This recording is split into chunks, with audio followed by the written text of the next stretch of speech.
करने के लिए रवनीत सिंह बिट्टू साहब हैं। सर, सबसे पहले तो कॉन्ग्रेचुलेशंस आपको। थैंक यू, आपको भी बहुत थैंक यू, क्योंकि आपका भी बहुत बड़ा रोल इलेक्शनों में भी रहता है और आपको भी उतनी ही भाग दौड़ रहती है जितनी पॉलिटिकल आदमियों को रहती है। सर, अगर बात की जाए 18वीं लोकसभा में, तो 17वीं में ही 100 दिन का पीपीटी तैयार हो चुका है।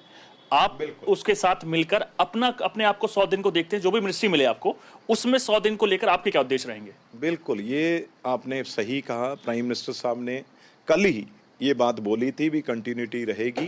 जो 10 साल से जो काम आगे बढ़ाने हैं वो देखना है। और मेरा सबसे पहले,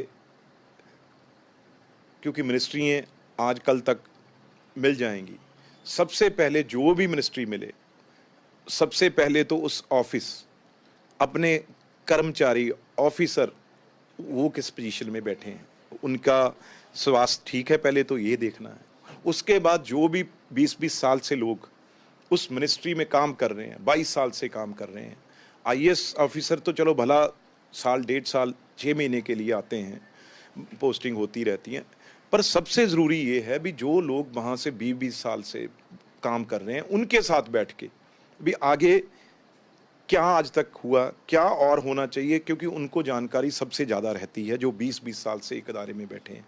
बिट्टू साहब, आपको हमने चुनाव से पहले आते बीजेपी में देखा, और बीजेपी की अगर बात की जाए तो चुनाव से तमाम पंजाब को लेकर विशेष रणनीति थी और कई बड़े बड़े लोग आए, लेकिन उतना रिजल्ट अच्छा नहीं हुआ। क्या कमी रह गई? नहीं, देखो, बीजेपी का रिजल्ट जो है वो मतलब हमारी सोच से भी अच्छा है। 19% आप वोट शेयर ले गए और 23 विधानसभा आप जीत गए। हमने तो बहुत अच्छा ग्रो किया है। हाँ, ये दिक्कत जरूर आई भाई, अब मैं 9 में से 5 विधानसभा इलेक्शन में जीता हूं, और उसमें गांव में हमें गवर्नमेंट ने, जो बीजेपी की गवर्नमेंट और कांग्रेस ने मिलके हमें गांव में कैंपेन करनी नहीं दी जी, क्योंकि सरकार उनकी थी, पुलिस उनकी थी, और कुछ लोगों को वो लेके आके हमें वोट पड़नी तो बहुत दूर है, हमें घुसने नहीं दिया किसी गांव में। तो वो रिजल्ट जो है, अब वो सब चीजें ठीक हो जाएंगी। अब आप चुनाव हारने के बाद भी मंत्री बन रहे हैं, तो बीजेपी की बहुत बड़ी उम्मीदें आपके साथ हैं, क्योंकि पंजाब ने वो दौर देखा है जो किसान आंदोलन के तहत जो तमाम चीज़ें हुई, तो कहीं ना कहीं एक इमेज बन गई बीजेपी की किसान विरोधी के तौर पर, और ये कहीं ना कहीं लगता है कि नुकसान इस चीज़ से हुआ है। नहीं, कोई शक ही नहीं है, ऐसे कैसे कह सकते हैं अभी नहीं हुआ।